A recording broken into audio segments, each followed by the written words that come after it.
I decided it was time to go through and start doing some cleanup for all the miscellaneous stuff that I've been accumulating. So, for example, what I'm getting at, I've got a bottle of 231 here with the date code of '09. It's got, I don't know, I didn't weigh it. There's probably a quarter pound of powder in there that's just, powder's fine. It's just sitting around. I'm not doing anything with it.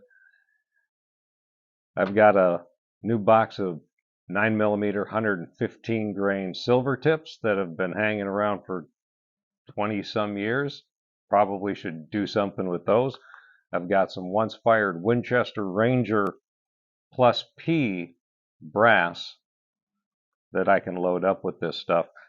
And looking around here, I've got a lot of reloading books and different freebie manuals and whatnot that I've accumulated over the years. But I thought, well, as long as I've got old stuff, why don't I see if I've got an old book where I can pull my data from? Sure enough. This was a freebie that was put out in 1999.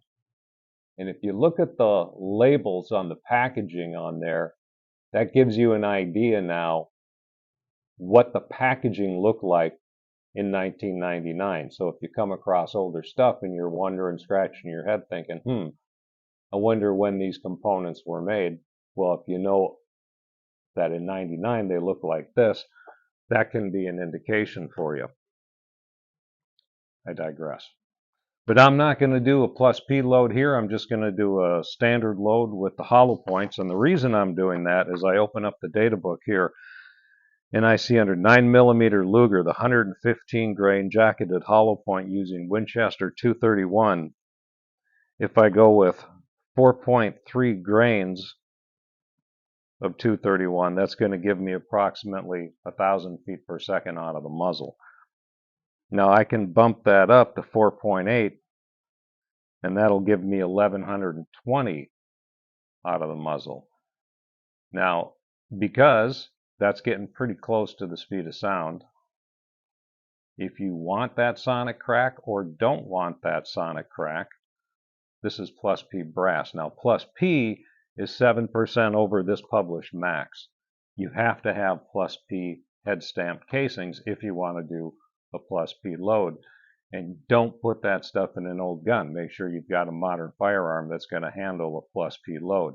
Plus P plus, by the way, would be 12% over. Plus P is 7, plus P plus is 12.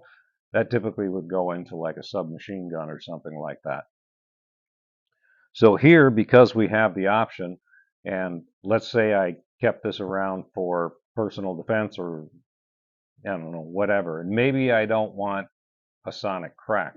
I want to make sure that I keep my muzzle velocity below 1,124 feet per second at 70 degrees at sea level, which would be the speed of sound where you get the sonic crack.